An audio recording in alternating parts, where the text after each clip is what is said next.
ஒரு காலத்துல ஒரு இடத்துல ஒரு பாட்டி இருந்தாங்க. அந்த பாட்டி தன்னோட வீட்டையும் அக்கம் பக்கத்தையும் ரொம்ப சுத்தமா வச்சிருந்தாங்க. பூக்கள் செடிகள்னு தன்னோட வீடும் அக்கம் பக்கமும் எப்பவுமே ரொம்ப அழகா வச்சிருப்பாங்க.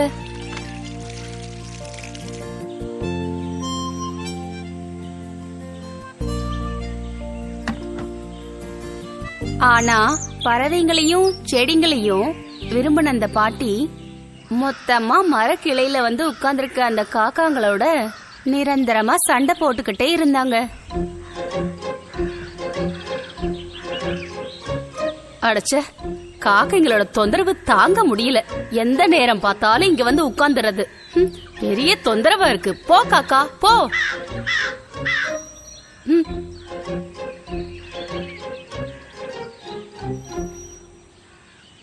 பாட்டியம்மா எதுக்காக அந்த பாவம் காக்கைகளை இப்படி விரட்டுறாங்க? காக்கைகள் பார்க்க அழகு இல்லல்ல, அதனால இருக்கலாம். ஆனா யாரையும் அத மாதிரி குறைச்சி பாக்குறது நல்லதில்ல.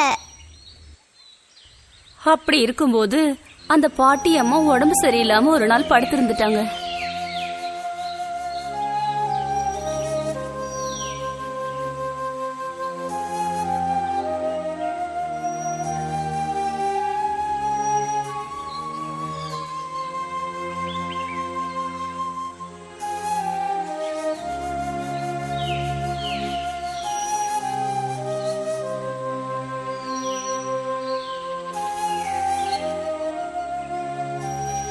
ரூமுக்குள்ள இருந்த கட்டில்ல படுத்திருந்த அந்த பாட்டி அம்மா ஜன்னல் வழியா தன் வீட்டு பக்கத்துல விழுந்து கிடக்கிற இலைகளையும் குச்சிங்களையும் பார்த்து ரொம்ப வருத்தப்பட்டாங்க.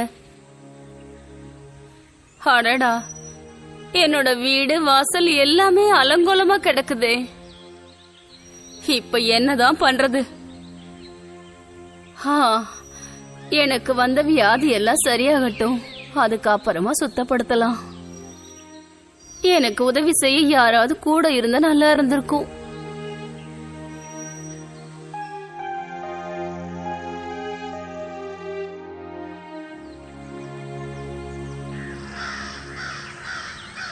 வீட்டு பக்கத்துல இருக்கிற மரக்கிளைகள்ல வழக்கம் போல வந்து இறங்கின காக்காங்களோட கூட்டம் அந்த பாட்டிமாவோட வீடும் அக்கம் பக்கமும் வழக்கத்துக்கு மாறா அலங்கோலமா கிடக்கிறத பார்த்ததும் அதுங்களுக்கு ஏதோ சந்தேகம் வந்துருச்சு. அந்த பாட்டி அம்மா இங்க இல்லையா? வீடும் தோட்டமும் எல்லாம் மொத்தமா அலங்கோலமா கிடக்குதே. நீ சொல்றதும் சரிதான். எப்பவுமே இந்த இடத்த சுத்தபத்தமா வச்சிருக்கிற அந்த பாட்டி எங்கதான் போயிட்டாங்க? ஒருவேளை உடம்புக்கு முடியாம படுத்துட்டாங்களா? பாட்டி எங்கேயாவது போயிட்டாங்களா? அப்படின்னா மொத்தமா இந்த இடத்த நம்ம சுத்தப்படுத்தினா என்ன? அதை செய்யணுமா என்ன? நாம அதை செஞ்சோம்னா பாட்டிமாக்கு அது பிடிக்குமா? நம்மள பார்க்கும் போதெல்லாம் அவங்க தான் நம்மள திட்டிக்கிட்டே இருக்காங்களே. அது பாட்டி நம்ம மேல இருக்கிற கோபத்துல செஞ்சிருக்க மாட்டாங்க. வாங்க நண்பர்களே, நம்ம போய் சுத்தப்படுத்தலாம். பாட்டி பார்த்தா ரொம்ப சந்தோஷப்படுவாங்க.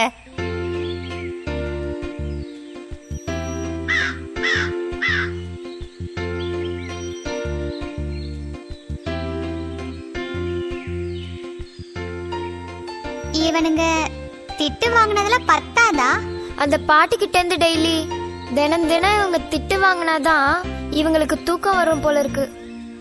ஆனா அவங்க இத செய்யறது ரொம்ப நல்ல காரியமே. நல்ல விஷயம் தான் அது. தொட்டதுக்கும் பிடிச்சதுக்கும் அந்த பாட்டி இவங்கள திட்டிக்கிட்டே இருப்பாங்கல்ல, அவங்களுக்கு இதெல்லாம் பிடிக்குமா?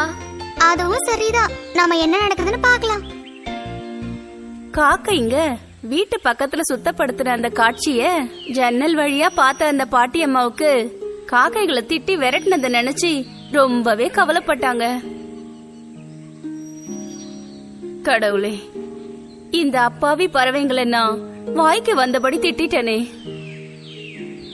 காக்கான்னு கத்தி ஆர்ப்பாட்டம் பண்ற இந்த காக்காங்க கூட்டத்துக்கு இவ்வளவு ஒரு மனசு இருக்குன்றத நான் இப்ப புரிஞ்சுக்கிட்டேன்.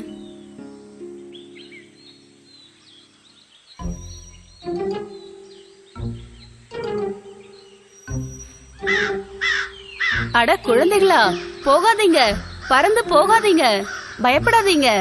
இனிமே நான் உங்களை திட்டவும் மாட்டேன், மிரட்டவும் மாட்டேன். இங்க பாத்தீங்களா, நெய்யப்பம். இது எல்லாம் உங்களுக்கு தான். வா வந்து இத சாப்பிடு. சீக்கிரம் வாங்க. வாமா, வா வா வந்து இத சாப்பிடுங்க.